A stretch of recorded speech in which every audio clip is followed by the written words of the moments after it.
The All Progressive Congress Governorship Campaign Council in the September 21st poll in Edo State has called on the National Drug Law Enforcement Agency to subject leading candidates to compulsory drug tests to ascertain their level of sanity. In a statement made available by the Council's Director of Media, Kasim Afebua, on Wednesday in Benin, the state capital, he urged the NDLEA to zero in on all the frontline candidates of the major political parties with a view to ascertaining their sanity. Afebua said that compulsory tests would save Edo people of future embarrassments that may arise, adding that voters can not be deceived again. Sir. Yes, please. Yes, I know that Edo State is a very, very peculiar state. I know that Edo politics is very, very dynamic. I know that Edo people are very, very enlightened. But the APC candidate is hinging on this aspect of calling in the NDLEA for compulsory drug tests for all frontline candidates in the coming Guber elections. Is he on the right track, or is he backing up a wrong tree? The call, does it include himself? Definitely has to include himself. Well, if you ask me, they're all political strategy to outsmart contending interests. Okay.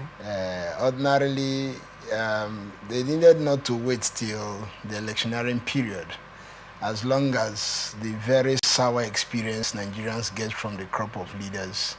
Importantly, too, it shouldn't be limited to Edo State. This is not the first time this call has been made in our political experience in Nigeria. Yeah. I think a couple of years ago, under the 8th Assembly or so, similar calls were made.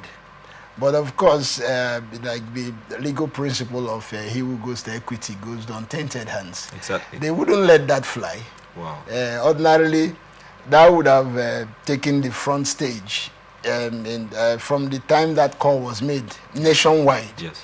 Because there's strong suspicion that may also actually account for the very abnormal, very unspeakable characteristics public officers display, ranging from whether it be governor, ministers, commissioners, lawmakers, what have you, regardless their supposed educational background. So you find actions, you've seen attitudes, that's actually... So I know that.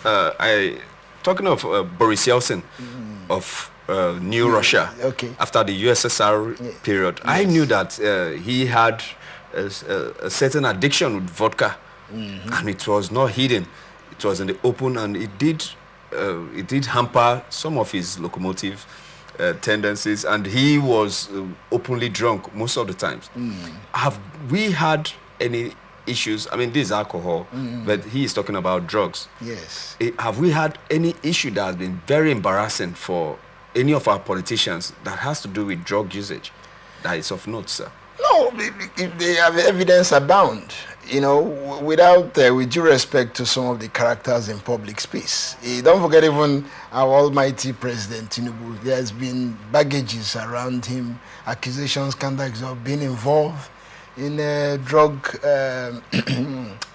activities, shipments, and unfounded. But again, like you just asked, has there been, if you look at this physiology, and for example, in narcotics, there's something called fake confidence. Part of the negativity influence the mind and create an illusion. It's difficult. You see reality, but to your senses, it appears like a mirage. Yeah. You look at the visit by the patriots, led by the great former Commonwealth Emeka Anyaoku, great man. What a great man! You notice, if up till the day I was having chat, I tried to draw people. Look at age difference, but in use of expression, you see Anyaoku at this age more audible in his speech. when compared to President Tinubu, you see him struggling to. If you ask me, those who are familiar with drug users and those who come under that influence, that's part of the symptoms. Okay. You see them, they struggle to make speech because they already induced that the mind is already influenced. So you see them struggling to gain some balance, okay. you know. So clearly, we've had, of course, with due respect, I'm just struggling to avoid letting it appear as if. But of course, it's of note. Okay. Even the FCT minister, under his struggle with Amechi, publicly Amechi at some point said he was found almost drinking to stupor when the appeals were made. How he was recommended to former President Goodluck Jonathan to be accommodated rather than drinking himself out of frustration of the issues he had with publicly. I'm on air. If it's not true, people should go check the records. He made it public. And of course, him himself, in the heat of their quarrels, up till in the middle of Wike's administration, recall the infamous, when he said he drinks, Amechi said he takes a drink that what's the cost of one of the primary schools he Amechi embarked on. And he in response, the now FCT minister said yes, that he used to drink 40 years old, that he will now drink 80 years old drink. Now, and first of all, when you look at the cost of that drink, Amechi mentioned that it was equal to the cost of one of those modern primary schools. You begin to wonder the content.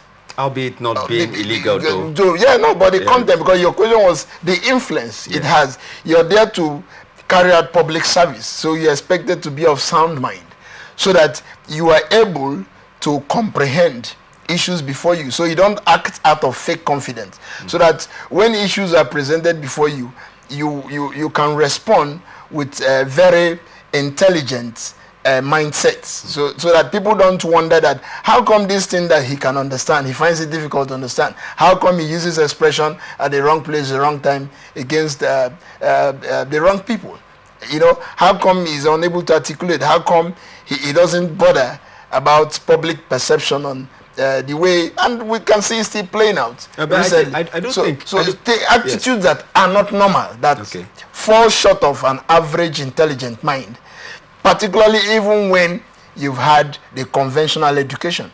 So to that extent, there is constant need, not just because it is a Edo State election now. Okay. We can see it across boards, that this group of leaders, beyond the natural element of greed and self-serving interests, another thing we think is driving that feeling could be the user addiction to hard drugs, which actually creates that fake confidence I'm talking about, that gives the impression that I don't care what the people think. That even if I amass all the wealth, the coupon, I don't care. Because there is nothing in his subconscious mind that reminds him that, look, first of all, the wealth doesn't belong to you alone. It belongs to the people. And that's the essential characteristics of public leadership is accountability. So if this individual doesn't bother about this kind of values, then we may be tempted to think that outside the natural element of greed, it is actually fueled by the use of hard drugs. Okay, but what if we also sneak in not just hard drugs, but also recommended medications, insofar as someone is coming in for a position of responsibility? We don't want that situation where a leader is always traveling abroad for medical checkup, very expensive. Do we also include medical checkups so that we ascertain the health status of any contestant or any candidate? Clearly, these are sole responsibilities of the political parties. That's why some of us had argued that we were asking for leadership, but we should take it a step further, looking at the quality of the leader. So that includes even your health status, you know. So you don't come in with a medical history that is not sound enough, and in the middle or from even the beginning of your assumption of office, it now stands as an excuse. Exactly. Yes. You know, we used to smoking. From reports we gathered, Nigerian doctors made mistakes in diagnosing him. That mistake was what degenerated. The German doctors later found out, and that cost him, got to a point where it defiled the medical science. You know, so.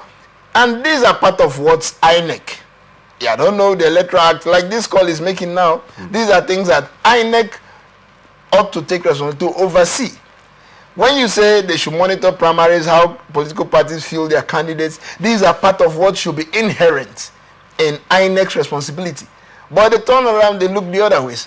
That's why they wouldn't know when they just limit themselves to paper qualifications. And oh, he has had this appointment. Look at even those who even had parastatals and agencies. We've seen how many collapsing before legislative panels. Exactly. You know, exactly. that also like supports your suggestion of medical status. Exactly. So I think we should have the combination, because again, those who perhaps even take to hard drugs, that also perhaps explains the fast deteriorating state of their health. So that can also account for it. So from the beginning, there is need to check the health history of this candidate, and we must make it very essential, because once we fail to do that, the government time will be wasted on while he's on service. We have to all, you need to sacrifice our well-being on the order that we need to go and we'll start rushing you for medical. So we can no longer take that, because